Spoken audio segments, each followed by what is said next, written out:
Jésus dit, prêchez mon amour sur cette chaîne. Parole de Jésus assure Claire. Je prie pour que la douce présence du Seigneur soit avec nous, tandis que nous sommes à l'écoute de ses battements de cœur. Car vraiment il a partagé une portion de son cœur avec moi ce soir. Notre temps ensemble a commencé par une louange très intense, j'avais une perception d'envie intense pour le Seigneur. C'était dur, vraiment très dur, sachant qui il est, et du fait que l'atteindre et sentir sa présence est encore si difficile. Après un moment il m'a juste serré dans ses bras étroitement, et je sentais qu'il ne voulait pas mettre fin à cette étreinte, pas davantage que je ne voulais moi-même. Finalement il a dit qu'il allait continuer à me serrer dans ses bras pendant toute la durée du message. Cela était probablement la seule façon pour que je l'écoute. En tout cas, je lui ai dit, Jésus, je ne peux pas te laisser partir. Il m'a répondu, et moi pas davantage, ma colombe. Accroche-toi, Claire. Je viens bientôt. Ô Seigneur, tu sais que ces mots. Je sais. Néanmoins je suis sincère, tu sais. Je ne dis pas que tu n'es pas sincère. C'est juste que c'est trop dur de penser à ça. Je sais. Cela fait partie du sacrifice. Ma fidèle épouse, attendant sur le rivage, avec sa lampe allumée consumant avec une grande incandescence, cherchant au travers des brouillards lointains des signes de moi. Il a relevé mon menton si tendrement, regardant profondément dans mes yeux, je suis sur le point de revenir. D'accord? Non, sérieusement, dans très peu de temps maintenant, ta vie sur terre va prendre fin, et finit à jamais les sentiments d'être séparé de moi. Je sais que tu ne peux pas sonder mon amour pour toi pour le moment. Même si l'on se serre mutuellement très fort, il faut que tu saches à quel point je t'aime, Claire. Ô Seigneur, ce monde est si mauvais et tu es si adorable et réconfortant. Peu de temps désormais, vraiment peu de temps. Mais Seigneur, personne ne connaît le jour ou l'heure. Il m'a répondu, à moins qu'il ait été informé par le Père. Ses yeux ont scintillé. Ô Jésus, donne-moi la force dont j'ai besoin pour persévérer et prendre soin de cette famille de Hirtdweller. Aide-moi dans ma faiblesse. J'ai vraiment besoin de ton aide. Accroche-toi à la corde de grâce, mon amour, tiens bon. Accroche-toi. Merci.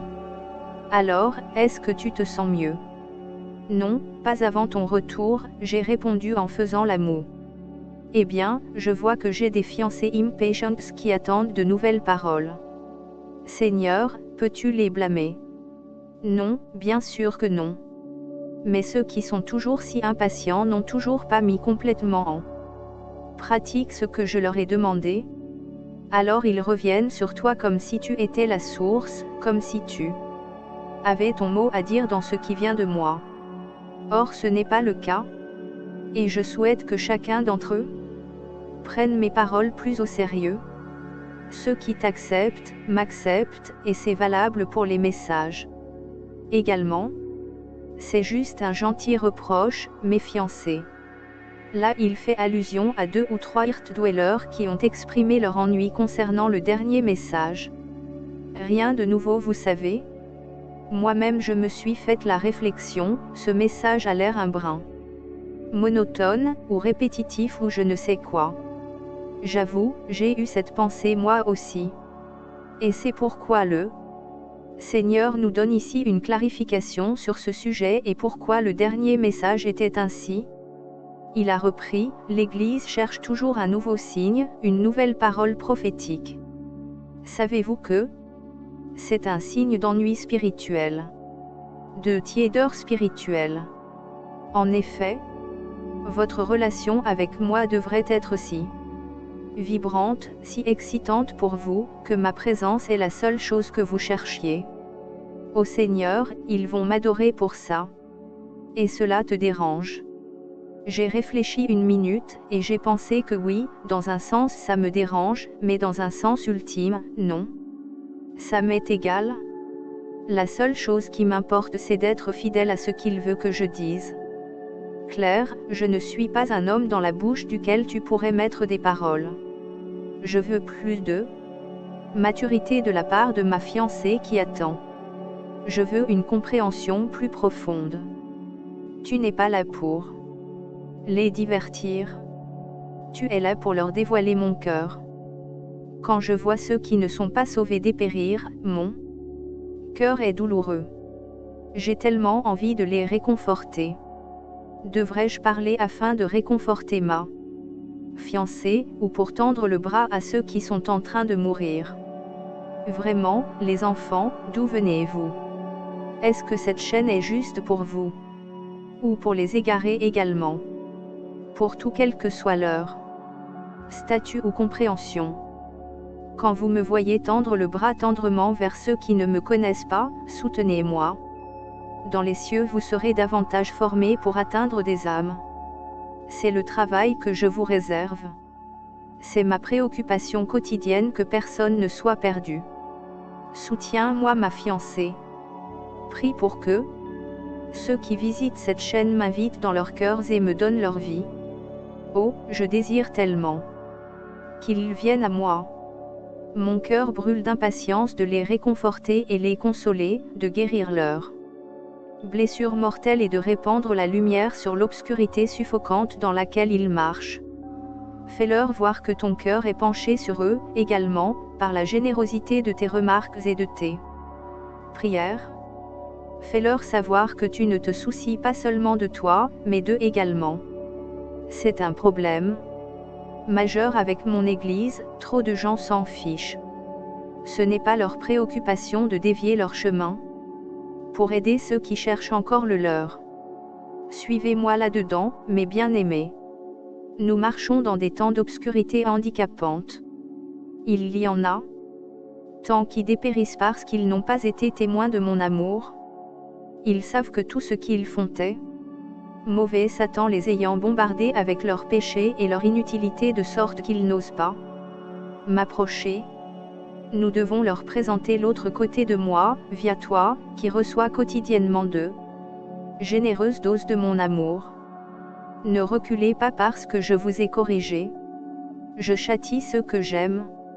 Je vous façonne pour atteindre la charité parfaite et le parfait sacrifice de soi, même dans les messages que je vous donne.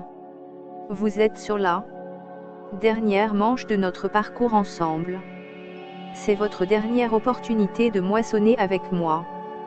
Donnez votre maximum généreusement. Montrez à ceux qui ne me connaissent pas, l'aspect que vous connaissez si bien, et convainquez-les de ma bonté. Seigneur, ce message semble si répétitif. Il mérite d'être répété jusqu'à ce qu'il soit mis en pratique. En fait, je vous invite tous chaudement à cibler ceux qui survivent à peine. Ceux qui ont été tellement esquintés dans cette vie qu'ils n'ont aucun espoir. Vous, mes fiancés, avez marché suffisamment longtemps avec moi pour connaître cet espoir. Certains d'entre vous ont été des phares de charité, accourant auprès de toute âme blessée, répandant le parfum de mon amour. À vous, je dis, vraiment, vous m'avez apporté de la joie et avez réparé les dégâts faits par tant de remarques d'indifférence de la part de ceux qui portent mon nom. Vous qui êtes très las et impatients, venez dans ma présence et louez-moi. Permettez à votre cœur de se fondre avec le mien. Permettez-moi de vous renouveler. Peu importe que vous ne me voyiez pas. Ce qui importe c'est que vous soyez venus à moi et que je suis là avec vous, vous remplissant à l'aide de généreuse rivière de grâce, de façon à ce que vous puissiez aller à la rencontre d'un monde assoiffé et périssant. Savez-vous qu'il y en a certains connectés à cette chaîne, qui m'ont donné leur vie parce qu'ils ont écouté vos conversations, et ont été édifiés et inspirés à s'approcher de moi. Et après que vous ayez préparé leur cœur, je suis effectivement venu à eux. Juste par ce petit geste insignifiant vous les avez amenés en sûreté dans le port du salut. Certaines âmes n'ont pas besoin d'être frappées à terre par les Écritures. Elles sont déjà face contre terre. dans la saleté, se détestant elle-même, est tellement chargée par des années de condamnation qu'elle ne croit vraiment pas que quiconque ne puisse jamais les aimer. Non, ces personnes ont besoin que vous accouriez auprès d'elles, que vous les releviez, que vous les aidiez à tenir debout, les débarrassiez de la poussière, et comme le bon Samaritain, que vous nettoyiez leurs blessures avec le meilleur baume, et que vous les souteniez dans vos prières aussi sûrement que l'âne les a conduits à l'auberge, où ils ont pu se sustenter et récupérer. C'est la réponse que j'attends impatiemment de voir sur cette chaîne, à l'égard d'eux, ceux qui viennent ici blessés et malades du péché. Vous n'avez qu'à demander et je vous donnerai mon cœur pour eux. Je vous équiperai avec ce baume de grande valeur, fait de mon propre corps et mon propre sang. Leurs blessures vont guérir, et ils vont à leur tour en secourir d'autres. C'est ainsi que le royaume de Dieu vient, un par un, l'un après l'autre. Ce sont les petites choses qui importent le plus, par exemple, la réponse apparemment insignifiante à un post, un commentaire sur le net ou un courriel qui révèle la vraie présence du seul et unique Dieu, qui est amour. Bien joué, mes bons et loyaux serviteurs. Bien joué, pour toutes les fois où vous m'avez révélé aux autres. Vous n'avez pas idée du fruit qui vous attend au paradis. Ces petits gestes de gentillesse sont nourris de gouttes d'eau, une terre en friche aride et stérile. Vous avez été des témoins directs de la terre en friche sur Internet, les moqueries, la jalousie, les remarques et assertions dégradantes et désapprobatrices de ceux qui prospèrent sur les conflits. Ne prenez pas part à l'agressivité, ce n'est pas mon esprit qui est en action. Dans ce cas, c'est l'ennemi, qui détourne les âmes de l'amour et les conduit dans l'amertume, détournant leur attention de mon esprit et la portant sur l'esprit du monde. La connaissance gonfle d'orgueil, la charité édifie. Attirez plutôt les autres hors d'un climat hostile et pour les conduire dans l'oasis de mon amour. Oui, en effet. Vous portez un oasis au fond de vous, et je ne suis jamais absent de vous, mais je suis fidèle. Pour vous donner une parole consacrée, à la bonne saison. Voilà donc, vous avez ma parole pour vous en ces temps tortueux d'attente. Prêchez ceux qui sont en train de dépérir, et soyez un généreux exemple de mon amour et ma patience. Vous ouvrez le chemin pour moi. Tout comme il est écrit, préparez le chemin du Seigneur. Matthieu 3h03, Marc 1h03, Luc 3h04, Jean 1h23. Chers frères et sœurs chrétiennes, nous avons le plaisir de vous inviter chaleureusement à rejoindre notre chaîne YouTube. C'est un espace dédié à la vie de notre Seigneur Jésus-Christ et aussi des voyages à Madagascar. Que vous soyez passionné par l'étude biblique, que vous cherchiez à apprendre de nouvelles choses ou simplement à vous divertir, notre chaîne offre une expérience unique et captivante. En vous abonnant à notre chaîne, vous aurez accès à, tels que des descriptions sur des textes bibliques, des conseils, des vidéos divertissantes sur le voyage, et des témoignages instructifs. Nous nous engageons à vous fournir un contenu de qualité, à jour et engageant qui répondra à vos attentes. Nous sommes également ouverts aux suggestions et aux commentaires de notre communauté. Nous aimerions connaître vos idées, vos questions et vos opinions, car vous êtes une partie importante de cette aventure. Ensemble, nous pouvons créer une communauté dynamique et stimulante. Pour rejoindre notre chaîne, il vous suffit de vous rendre sur Cœur Sacré Madagascar et de cliquer sur le bouton « S'abonner ». N'oubliez pas d'activer les notifications pour ne manquer aucune de nos nouvelles publications. Nous sommes impatients de vous accueillir dans notre communauté YouTube et de partager avec vous des moments uniques. Rejoignez-nous dès maintenant et ensemble, explorons la vie de Jésus d'une manière passionnante et divertissante. Merci beaucoup pour votre attention et votre soutien. À très vite très chers frères et sœurs de notre Seigneur Jésus-Christ.